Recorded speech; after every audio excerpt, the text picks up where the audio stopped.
से दिल्ली का रिजल्ट सरकारी स्कूलों का इंटर का रिजल्ट प्राइवेट स्कूलों से बेहतर आ रहा है। ये शिक्षा के क्षेत्र में हमने काम किया, केजरीवाल जी ने किया। और अमेरिका जो दुनिया का सबसे शक्तिशाली देश है, दुनिया का सबसे ताकतवर देश है, वहां के राष्ट्रपति ट्रंप की पत्नी हिंदुस्तान आई। नरेंद्र मोदी जी ने कहा, मैडम गुजरात का सरकारी स्कूल देख लीजिए। उसने कहा नहीं। बोली योगी बाबा का सरकारी स्कूल देख लीजिए। उसने कहा नहीं।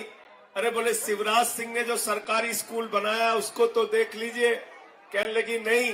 अरे बोले कर्नाटक में भी बीजेपी की सरकार है, वहां का सरकारी स्कूल देख लीजिए। कहने लगी नहीं।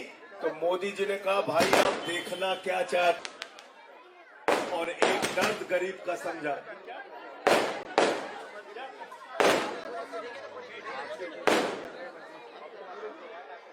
एक दर्द केजरीवाल जी ने समझा। दिल्ली का जो गरीब आदमी था, जो घरों में काम करने वाली महिलाएं थी, उनको एक जगह से दूसरी जगह जाना होता था। बस का किराया 50 रुपए 100 रुपए खर्च होता था। इतना सारा काम किया दिल्ली में। लेकिन जब भी मैं चुनाव में उत्तर प्रदेश में आता हूं, लोग कहते हैं संजय सिंह जी यहां आप चुनाव लड़ने आए। मैं कहता हूं हाँ। कहते यहां तो चुनाव जाति धर्म पे होता है। दुकान चल रही हिंदू मुसलमान की, इसको यहां से चुनाव जिताना है। अंत में एक लाइन कह के अपनी बात को खत्म करूंगा। जब अपना वोट देने के लिए 11 तारीख को जाना, तो अपने बच्चे का चेहरा देखकर जाना, उसकी मायूसी को समझ के जाना। अच्छे स्कूल उत्तर प्रदेश में चाहिए, ये सोच के जाना। महंगाई आसमान पे पहुंच गई, घर का सिलेंडर देख के जाना। अपनी मोटरसाइकिल जिसमें महंगा पेट्रोल भरवाते हो, उसको याद करके जाना। कैंसर की दवा, किडनी की दवा, टीबी की दवा, हार्ट की दवा, सब कुछ महंगा हो गया। बच्चों का दूध महंगा हो गया। अगर ये सब कुछ आपको याद रहेगा, तो केजरीवाल का सरकारी स्कूल याद रहेगा, हमारा मोहल्ला।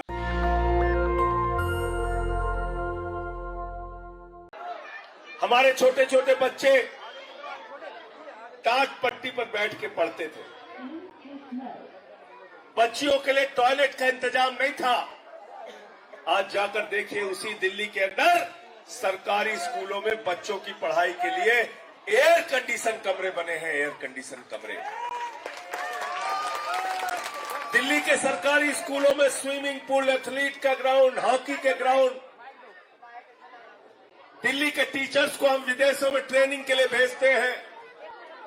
और पिछले 8 साल से दिल्ली का रिजल्ट सरकारी स्कूलों का इंटर का रिजल्ट प्राइवेट स्कूलों से बेहतर आ रहा है। ये शिक्षा के क्षेत्र में हमने काम किया, केजरीवाल जी ने किया। और अमेरिका जो दुनिया का सबसे शक्तिशाली देश है, दुनिया का सबसे ताकतवर देश है, वहां के राष्ट्रपति ट्रंप की पत्नी हिंदुस्तान आई। नरेंद्र मोदी जी ने कहा, मैडम गुजरात का सरकारी स्कूल देख लीजिए। उसने कहा नहीं। बोली योगी बाबा का सरकारी स्कूल देख लीजिए। उसने कहा नहीं। अरे बोले शिवराज सिंह ने जो सरकारी स्कूल बनाया उसको तो देख लीजिए। कहने लगी नहीं। अरे बोले कर्नाटक में भी बीजेपी की सरकार है, वहां का सरकारी स्कूल देख लीजिए। कहने लगी नहीं। तो मोदी जी ने कहा, भाई आप देखना क्या चाहती हैं। तो अमेरिका के राष्ट्रपति ट्रंप की पत्नी ने कहा, मुझे केजरीवाल और मनीष सिसोदिया का सरकारी स्कूल देखना।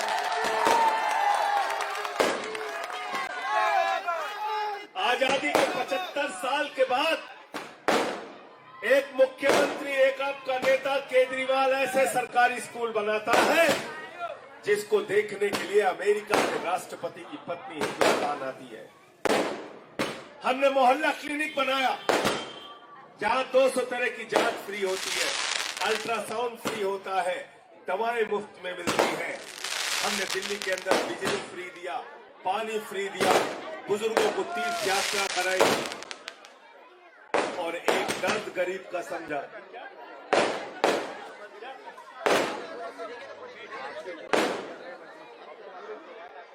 एक दर्द केजरीवाल जी ने समझा। दिल्ली का जो गरीब आदमी था, जो घरों में काम करने वाली महिलाएं थी, उनको एक जगह से दूसरी जगह जाना होता था, बस का किराया 50 रुपए 100 रुपए खर्च होता था। एक रेहड़ी वाला, एक पटरी वाला, एक गुमटी वाला, एक गरीब आदमी, एक रिक्शा चलाने वाला जब सुबह उठता था तो पहले अपनी बेटियों का चेहरा देखता था, फिर अपनी जेब की तरफ देखता था। बेटियों को कॉलेज जाना है, 100 रुपए देना है, पैसा होगा तभी कॉलेज जा पाएंगी। पैसा नहीं होता था तो बेटियों से माफी मांग लेता था कि आज बेटा कॉलेज मत जाओ, मेरे पास तुमको बस का किराया देने का पैसा नहीं है। इस दर्द को केजरीवाल ने समझा और दिल्ली में बेटियों के लिए, माताओं के लिए, बहनों के लिए बस किया था।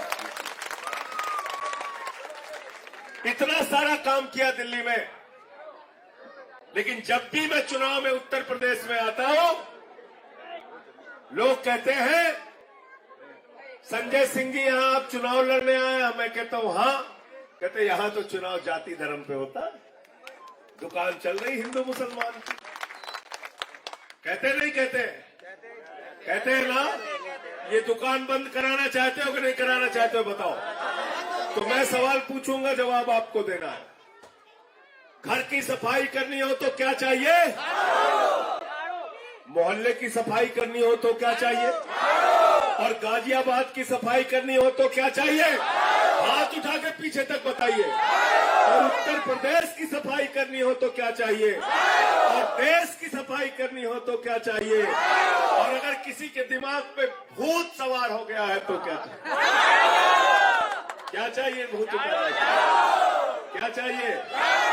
तो सत्ता का भूत जो BJP, Congress, Samajwadi party, Bahujan Samaj party, लंबे समय तक ये लोग सत्ता में रहे, सत्ता का जो भूत इन लोगों के दिमाग पे सवार है, 11 तारीख को झाड़ू मार मार के इनका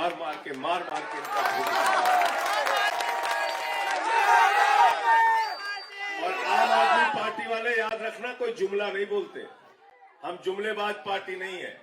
वो पार्टी मोदी जी चलाते हैं। मोदी जी के लिए तो मैं कहता हूं, मोदी जी में कोई हुनर हो ना हो, गंजे को कंघी बेचने का हुनर है कि नहीं है? बोले 15 लाख हर खाते में देंगे, 2 करोड़ नौकरी हर साल देंगे, 15 अगस्त 2022 तक पक्का मकान देंगे, बुलेट ट्रेन भी चलेगी, पता नहीं क्या क्या बोल दिया आपको। किसानों के फसल का दाम 2 गुना कर देंगे। सारा कुछ बोल के आपको ठग के गंजे को कंघी बेच के काम चला रहे नहीं चला रहे। अब बाबा जी हमारे बुलडोजर पे ही बैठे, उतरे नहीं नीचे, सब कह रहे उतर जाओ, कर रहे हम बुलडोजर चलाएंगे, नीचे नहीं उतर रहे। तो अगर इनको बुलडोजर से उतारना है और ये गंजी के कंघी बेचने वाले, जो दुकान चलाने वाले, धर्म के नाम पे, जाति के नाम पे जो लोग हैं, इनकी दुकानें बंद करना है, तो सबा इकबाल को झाड़ू पर बटन दबा के जिताना है। मेयर की कैंडिडेट जानकी बिष्ट को यहां से चुनाव जिताना है। अंत में एक लाइन कह के अपनी बात को खत्म करूंगा। जब अपना वोट देने के लिए 11 तारीख को जाना, तो अपने बच्चे का चेहरा देखकर जाना, उसकी मायूसी को समझ के जाना। अच्छे स्कूल उत्तर प्रदेश में चाहिए, ये सोच के जाना। महंगाई आसमान पे पहुंच गई, घर का सिलेंडर देख के जाना। अपनी मोटरसाइकिल जिसमें महंगा पेट्रोल भरवाते हो, उसको याद करके जाना। कैंसर की दवा, किडनी की दवा, टीबी की दवा, हार्ट की दवा, सब कुछ महंगा हो गया। बच्चों का दूध महंगा हो गया। अगर ये सब कुछ आपको याद रहेगा तो केजरीवाल का सरकारी स्कूल याद रहेगा, हमारा मोहल्ला क्लिनिक याद रहेगा, फ्री बिजली याद रहेगी, फ्री पानी याद रहेगा, ये सब कुछ याद रहेगा। तो सबा इकबाल का चुनाव निशान झाड़ू याद रहेगा, उस पे बटन दबाना याद रहेगा। झाड़ू पे बटन दबा के आम आदमी पार्टी की मेयर की प्रत्याशी जानकी बिष्ट और वार्ड की प्रत्याशी सबा इकबाल को जिताइए। बहुत बहुत शुक्रिया, बहुत बहुत धन्यवाद। नेशनल दस्तक की आपसे गुजारिश है कि अगर इसको बचाना चाहते हैं तो नेशनल दस्तक को सब्सक्राइब करने के लिए रेड कलर के सब्सक्राइब बटन को दबाएं, फिर बेल आइकन की घंटी दबाएं। नेशनल दस्तक को बचाने के लिए बहुत जरूरी है कि हर खबर को शेयर करें, लाइक करें, कमेंट जरूर करें।